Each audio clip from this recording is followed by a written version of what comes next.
playoff stuff. But let's start with the Guardians, guys, who, I hate to say it, finally lost their first series of the season, Jay. They had been undefeated in season series. Atlanta was the only other team coming into this series that hadn't lost one all year. They obviously beat the Guardians 2-1 in Bibee last night. Not great. Man, he got pounded around like a softball pitcher. Yeah. I don't know what happened. Yeah. I don't know. I'll get your guys' impression. I was doing other things while I was watching it because we just got back to town, so I didn't get to really focus in as much as I wanted. I just kept yelling, "Get him out of there!" I knew in the second inning, you just could tell. Yeah. To me, it felt like everything was too fat.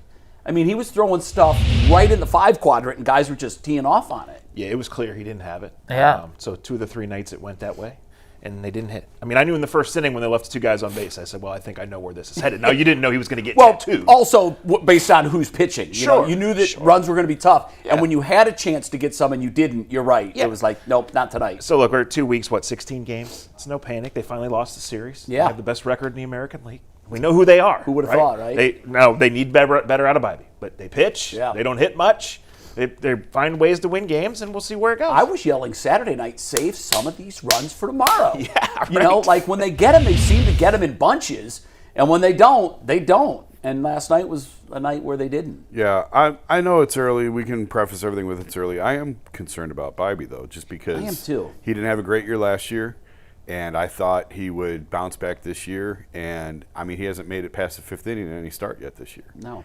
So, I mean, you could argue he's been their worst. It's not really an argument. He's been I think their he worst is their starting, worst pitcher yeah, so he's far. been their worst starting pitcher Yeah. so far. Yeah. So, Now, the plenty good of time news to is we turn know it what around. his ceiling is. We know that he's nowhere near where he should be. Yeah, yeah. So, I mean, we've got that. I'm at this point, I start to think about, is there something wrong physically? Right. Is there an injury? And I didn't notice his velo being down. He got hurt in the first start. He had the shoulder discomfort. He did. And I'm not saying that's the reason. But no, I know, but plays a that's role. another reason why you might think, like, oh, geez, you know, are we going to get word today that they're shutting him down for 2 starts, maybe 10 to him or whatever? I don't know.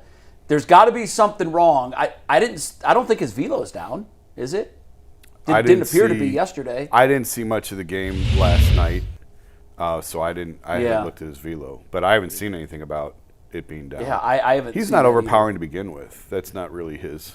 No, he locates and he hits his spots, and I don't know what last night was. I hope it was just an aberration and he gets back on track. The good news is, if your opening day starter is currently your worst pitcher and you're leading the American League, so that's the silver lining. Yeah. You know, other guys are picking it up. And I know that we're not talking about Parker Messick in this hour.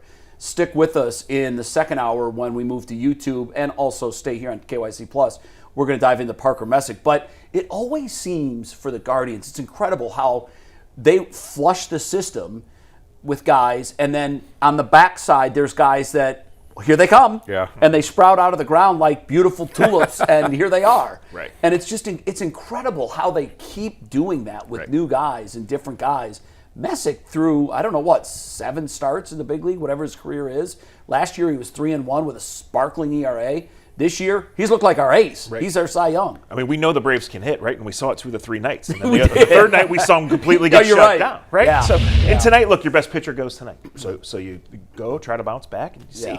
You know, what happened? A bad weekend. Well, Manzardo hits a homer, at least. Finally. And last night, you get killed, but at least Rhys Hoskins hits. Like, you're just looking for little things there. Yeah. Are you worried about Tanner Bibee? Sure. Is it too early to panic? Sure. But you're looking for little things right now, especially with this lineup, because you just need him to hit a little bit. Did I see that Hosey, with his home run, became the first guy to homer against all 29 teams? Yeah, I saw that too. He hasn't played for. That is true. Yes. Is that's not ever? That's current, right? I said the same thing. There's no way that hasn't happened before. Yeah. Well, when I read it, I said that's fake news. There's no way that's true. Yeah. Well, but so many guys didn't used to play against Before the other interleague. league. Yeah, but we've had interleague for the last 20 years. decade, 2 decades. Yeah, but have we had it to this extent? No, you're right. We're playing more now than ever before. But that's astonishing to me. Yeah. Well, first of all, it's an incredible stat on its own. I mean, it speaks to his longevity and his greatness, which that's all in our face all the time. But it's who the guy is. But it's really hard to fathom, because that's, you know, in baseball, a numbers game that's been going on for 200 years. Never happened. You have Like, this. It's pretty Wow. wild. Yeah, you'd expect it. Of course, it never happened the first, up until the 80s, Jay, 90s, whatever. MLB.com wrote a whole article on it, and Yeah. they said became the first Cleveland player to go deep against the Okay. other Okay. 29. That makes Yeah, that sense. seems more in line with reality. Yeah. I just can't imagine that guys that have been around for 15, 20 years now. Right. And there's been players, too, that have played a lot in both leagues. Both leagues, So you would yes. think that, certainly, now, obviously, if you played in both leagues, then you didn't homer against the team that you were playing on in the other Yeah. league until you switched leagues. But, that makes it seem a little more digestible that it's happened. It just had never happened for a Cleveland player. It would make sense that it hadn't happened to a Cleveland player. They didn't play National League teams forever. Right. So the other thing, too, I think there are some signs. I'm just trying to talk myself into this. Hosey, maybe Manzardo, maybe Reese, maybe. Like if these guys all warm up as the weather does and they start playing up to their potential and their pitching stays like it's been, I don't think it's outside the realm of reasonability to think that they will contend in the Central. No, they lost by 20 runs last night, but overall it's positive right now coming out. Yeah. Right now you're back on Sure. the road, but it's everything you've seen in 16 games. Not everything, but most things are positive. And you're not worried about Jose because he's started like this in April before. Absolutely. As for Bibee, the one thing that I'd like to, I'll dig into the data maybe a little more later today. I feel like there has to be something that would be red flaggish as to what he's doing. Like this isn't Bibee at his best, clearly. So where is he missing? What is he doing wrong? Is he throwing? To me, last night anyhow, it looked like there were just too many pitches that were too fat. You've got to work the edges, especially against a good hitting team like Atlanta. So I don't know. Maybe the next couple of days we'll get a better idea of what it is with Bibee. What he desperately needs is like a 6-inning shutout, 7 innings, 1 run, that kind of thing. Get the confidence back. Because as a pitcher, I think really as a player, now he's a young enough player. I don't think this is creeping in yet. I know it does with guys in their early to mid 30s. They start thinking, is this the offseason that I lost it? Because at some point, everybody does. Yeah. I'm not suggesting for a second that he's over the hump. But when you're pitching and you're in a slump, it's easier to go to that spot like, am I a good pitcher anymore? I don't know. So he desperately, I think he needs something to put that 6.38 ERA out of his mind. That whip is, wow. Brutal. That is just, this might be one of the worst 2-game stretches because, boy, in the past, he's always been so consistent or great. What did you guys think of the broadcast team last night? Did you get to see Corey Kluber at all? I don't usually watch with volume.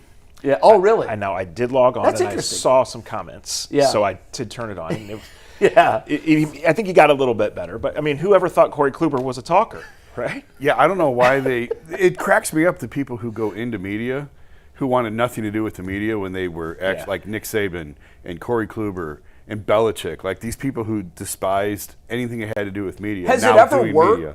Where I mean, Nick was pretty good. Saban's good. Really good. Yeah, he's Saban's- gotten better. Saban's very He's good. actually gotten a lot better. I'd actually like to hear Nick on a game. I think he does great on a game day set, but I can't ever remember hearing him in a booth for a game. I don't think he's done a booth. He did. I would really like good to on the hear him pregame, because that's where I think the insight really. Here's what I was hoping. I think, and I mean this in the nicest possible way. I love Corey Kluber, but I do think there might be a chance he's on the spectrum of some kind. Like I'm just, and I don't mean that in a mean way. I know people that I know are, and they just have like a little bit of a barrier to communication. It's not, eye contact was never his thing. If you guys noticed, and I'm sure you did, and I just think that. Sometimes I think that in a savant-type way, he has so much information he could give. And if he could knock down that barrier of not loving to communicate, I think he could be good at that because he was so cerebral as a pitcher. I'd love to get into his head during a game and have him give us his insight as to what he's thinking. But I don't know if we'll ever get there. But you're right, it was an odd combination. Yeah. CeCe's great, Yeah. by the way. Well, he wasn't in the booth, but he was doing most of the talking when I was know. watching. It was I just know. it was a very strange dynamic. It is weird what they're trying to do. I guess they're trying to recreate the wheel. We'll see how it goes. All right, we're going to take a break. A lot more to come on the Ultimate Cleveland Sports Show. We'll get into the draft, the what if that we told you about. What if they're targeting Tate and he's gone before they get to him? What do they do? Or if any of the players they're targeting at 6 is gone. We'll run through some possible scenarios. Also, NASCAR truck driver Justin Haley, one of Colleagues guys, will join us for a quick interview on the other side.